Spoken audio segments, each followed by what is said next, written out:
السلام علیکم ورحمۃ اللہ۔ سب سے پہلے تو آپ سبھی کو دل کی گہرائی سے عید مبارک۔ دیکھیے آج کی اس ویڈیو کے اندر میں پریکٹیکل آپ کو عید الفطر کی نماز پڑھنے کا صحیح طریقہ سکھانے والا ہوں اور بتانے والا ہوں۔ بس اس ویڈیو کو آپ مکمل دیکھ لیں، مزید کسی اور ویڈیو کو دیکھنے کی ضرورت نہیں پڑے گی۔ مختصر وقت میں، بہت ہی کم وقت میں آپ کو عید الفطر کی نماز پڑھنے کا صحیح طریقہ بتانے والا ہوں۔ دیکھیے سب سے پہلے نیت کریں گے۔ نیت کو لے کر بہت سارے لوگ الجھے رہتے ہیں، پریشان رہتے ہیں اور کسی سے لکھواتے ہیں پھر اس کو رٹتے ہیں۔ دیکھیے نیت اصل دل کے ارادے کا نام ہے۔ دل میں آپ جو سوچتے ہیں، جو خیال کرتے ہیں، اسی کا نام نیت ہے۔ آپ گھر سے یہ ارادہ کر کے نکلے کہ میں عید الفطر کی نماز پڑھنے جا رہا ہوں، اسی کا نام نیت ہے۔ مزید زبان سے کچھ کہنے کی کوئی ضرورت نہیں کہ اللہ تعالیٰ میں نیت کرتا ہوں 2 رکعت نماز عید الفطر واجب 6 زائد تکبیروں کے ساتھ، واسطے اللہ کے رخ میرا کعبہ شریف کی طرف پیچھے اس امام کے۔ یہ سب کہنے کی کوئی ضرورت نہیں، بس دل میں آپ سوچ لیں، خیال کر لیں کہ میں عید الفطر کی نماز پڑھ رہا ہوں، بس یہی کافی ہے۔ مزید زبان سے کچھ کہنے کی کوئی ضرورت نہیں، تو آپ کو نیت میں الجھنے کی کوئی ضرورت نہیں ہے۔ جب آپ نیت سے فارغ ہو جائیں گے، امام صاحب مصلی پہ کھڑے ہو جائیں گے، آپ کو بھی نماز کے لیے تیار ہو جانا ہے۔ دیکھیے عید الفطر کی نماز سیم ٹو سیم فجر کی نماز کی طرح ہے، بس فرق ہے 6 زائد تکبیروں کا۔ جس طریقے سے آپ امام صاحب کے ساتھ فجر کی نماز پڑھتے ہیں، اسی طریقے سے آپ کو عید الفطر کی بھی نماز پڑھنی ہے، بس 6 زائد تکبیر ادا کرنی ہے۔ پہلی رکعت کے اندر 3 زائد تکبیر اور دوسری رکعت کے اندر 3 زائد تکبیر۔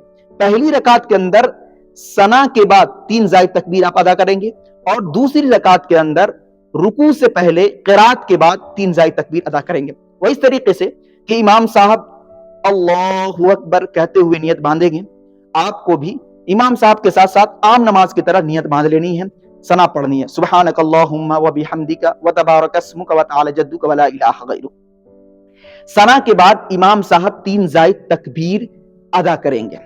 وہ اس طریقے سے اللہ اکبر ہاتھ چھوڑ دیں گے، پہلی تکبیر، دوسری تکبیر اللہ اکبر ہاتھ چھوڑ دیں گے، تیسری تکبیر اللہ اکبر نیت باندھ لیں گے، سمجھ گئے نا؟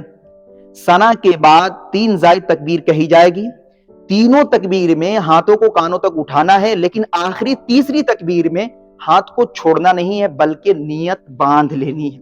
اس کے بعد امام صاحب عام نماز کی طرح الحمد شریف اور کسی سورت کی تلاوت کریں گے، آپ کو خاموشی کے ساتھ سننا ہے۔ اس کے بعد امام صاحب رکوع میں جائیں گے، اللہ اکبر، رکوع کی تسبیح سبحان ربی العظیم 3 مرتبہ، 5 مرتبہ یا 7 مرتبہ پڑھیں گے۔ اس کے بعد امام صاحب کے ساتھ ربنا ولک الحمد کہتے ہوئے کھڑے ہو جائیں گے۔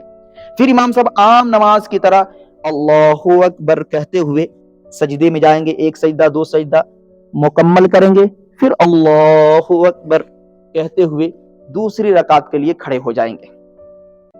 پھر دوسری رکعت کے اندر امام صاحب الحمد شریف اور کسی سورت کی تلاوت کریں گے۔ جب قرات سے امام صاحب دوسری رکعت کے اندر فارغ ہو جائیں گے تو رکوع میں جانے سے پہلے 3 زائد تکبیر کہیں گے۔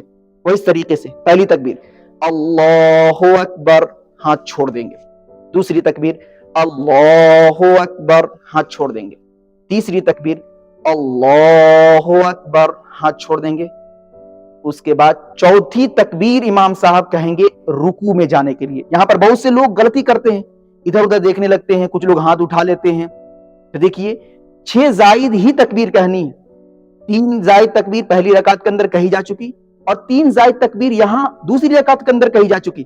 اب چوتھی تکبیر جو امام صاحب کہیں گے وہاں ہاتھ اٹھانے کی ضرورت نہیں، بلکہ آپ کو اللہ اکبر کہتے ہوئے رکوع میں چلے جانا ہے، سبحان ربی العظیم سبحان ربی العظیم مکمل کریں گے۔ اس کے بعد ربنا ولک الحمد کہتے ہوئے رکوع سے کھڑے ہوں گے، پھر عام نماز کی طرح سجدے میں جائیں گے، 1 سجدہ 2 سجدہ مکمل کریں گے، تشہد میں بیٹھیں گے، التحیات پڑھیں گے، درود شریف دعائے مسورہ عام نماز کی طرح امام صاحب کے ساتھ السلام علیکم ورحمۃ اللہ، السلام علیکم ورحمۃ اللہ۔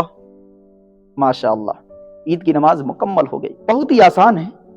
اس ویڈیو کو ثواب کی نیت سے اپنے دوستوں میں ضرور شیئر کریں۔ السلام علیکم ورحمۃ اللہ۔